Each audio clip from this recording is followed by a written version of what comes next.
So, hello guys, we have Dr. Vijay Agarwal with us today. And since he's with us, we'll talk to the expert himself about digital health, which is our hotshot topic for now. So, sir, how are you? Fine, fine. Very nice to be here. Nice to be here, which definitely seems to be the plan of ours, keeping people nice when they are in our company. So, since I'll start the topic, Dr. Agarwal is the president of Kahu, which works in the continual care or quality management for patient care, hospital, and healthcare itself. So, the primary question that I'll ask Dr. Agarwal is, sir, how digital health is going towards patient care, patient centricity, and health centricity. Yeah. So please understand that today the spectrum of digital health Yeah, is really mind-boggling right. in the sense that almost any aspect of functioning in healthcare can be traced or can be converted into digital health. Right. So right from a patient's admission and discharge and during his care, all that part can be digitized, and there are naturally huge advantages of that digitization. Mm-hmm. But even the infrastructure, there is a building management system. Mm-hmm. So how my air conditioners are working, how is my various lifts working, where exits, entries, everything is being digitized. Right. The kind of problems that a person may see in healthcare today are huge, and Right. they are not necessarily only relating to medical care. Right. So, for example, today, even the security cameras, which were like stationary things, and something happens, so you were going to go back to those cameras to see the footage and all that kind of thing. But Right. today, with the application of artificial intelligence in those security cameras, you are able to convert them into very active partners of yours as security. Okay. So, if there is a security camera which is showing there is a huge amount of people collecting near my reception or somewhere, it indicates there may be some problem. Mm-hmm. The camera can send a message to the concerned persons. Okay, so like that, what I'm only trying to say that the spectrum of digitization in the hospital ecosystem, in the healthcare ecosystem, is huge. Right. So, and there are areas where it is in the offing, and there are areas.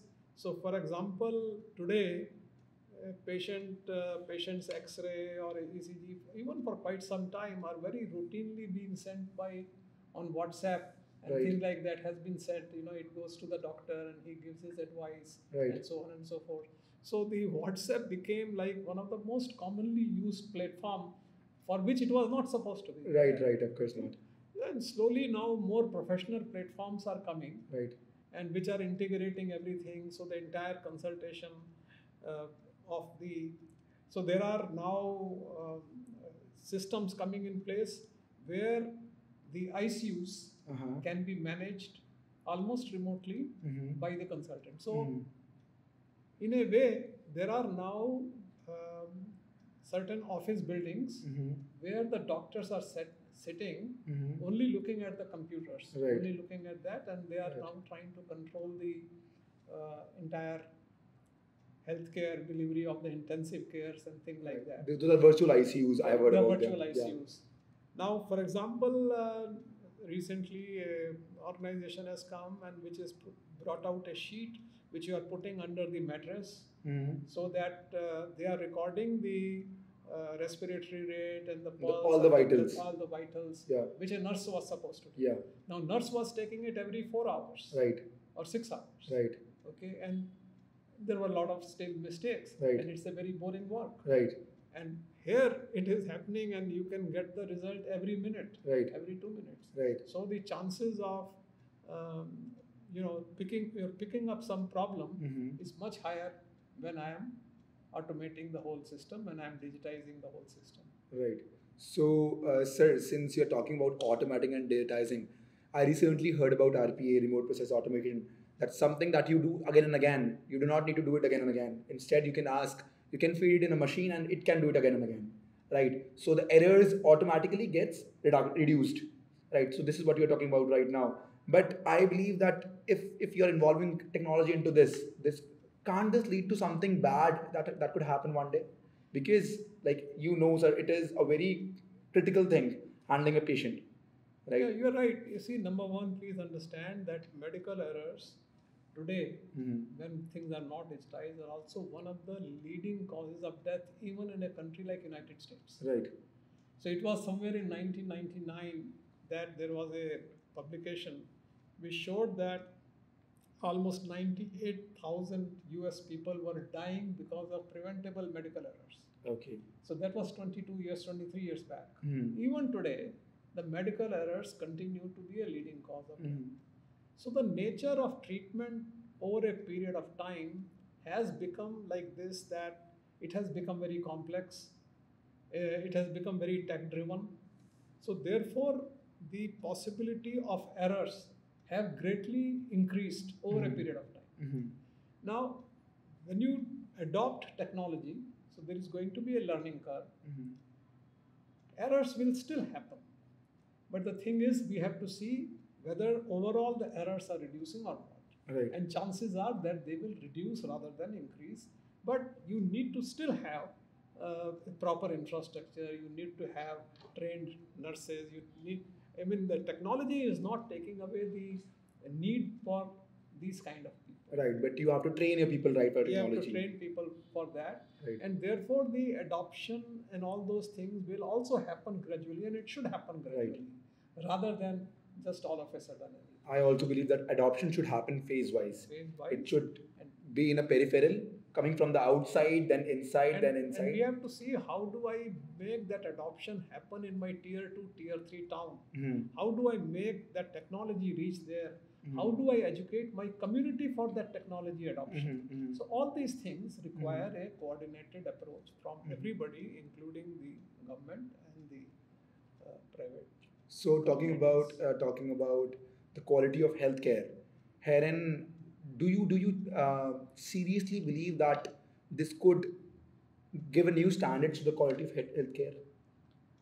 Yes, I'm saying that everything, all aspects of the healthcare delivery should come under a kind of a scanner to see how can I reduce errors in this part, how can technology play a role there. Almost in every area, technology will play a role. So whether today hundreds of people are waiting in the queue even for getting an appointment in the outpatient, or they don't even know that a doctor is today on leave, or whether his timing is from 2 p.m. to 5 p.m. How can I get admission into him? How can I get to see him? So including that, all that work can be totally done. You see, all these applications, what they're like today, you see the kind of railway reservation. We used to stand in queues and for hours together. Today, you are getting ticket from anywhere to anywhere, sitting in your own home. Right. Same way, why can't I get my OPD appointment sitting at home, and I can say, all right, I am supposed to be there at 2:15 or 2:20 or what? Right. So, adoption of the technology to various bottlenecks, various problems that a patient is encountering in the hospital during his entire journey has to be seen. And how should we make patient friendly to adoption? Like, suppose I am a hospital, I am coming up with the idea of OPD appointments online, and the patients are not taking appointments online. So how we should inspire the patient, how the patient should be aware about this? I feel that by and large, the patients are intelligent, that if they find certain value in a proposition that is being brought to them, it may take a little time, but they will adopt it. They'll adopt it. What should not happen, that I have taken a time and still your people are coming without the appointments. So you can have maybe a certain days on which you will only see patients who are coming through the proper appointments like that. So, sir, I recently visited a state-of-the-art facility, that is Amrita Hospital in Faridabad. So, being myself in healthcare, I saw many glitches there. That is a new hospital though, but there were many quality glitches there. People were not getting enough information. The maps were not there. The markers were not there. But I Right? think that's very unfair because when you are looking at a hospital Right. within a month or 2 months or Right. 3 months of Right. its Right. launch, Right. obviously there will be glitches. Right. The delivery healthcare would not be that So- substantial. No, it's it takes time. Right. It takes time Right. for the whole system to get fine tuned. Right.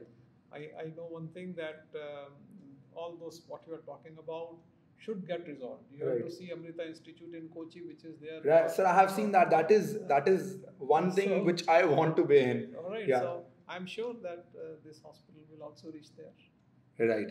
And do you want to tell, like, our viewers are also doctors, clinicians, patients, nurses. Do you want to tell anything about the people to maintain the quality of patient care? So what I want to say is number one that each one of us should be aware of the great possibility of a medical error happening during the healthcare delivery. Hmm. Now that is something which at times most of us probably feel, it must be happening in some other hospital or it will happen in other hospital. Right. It is happening in every hospital. It happens in best of the hospitals. And therefore, each one of us need to be sensitized towards this problem. Right. And we need to be, I think, because you can see that the amount of the violence against doctors and nurses have increased. Right. The amount of the litigations against the healthcare professionals have Right. increased.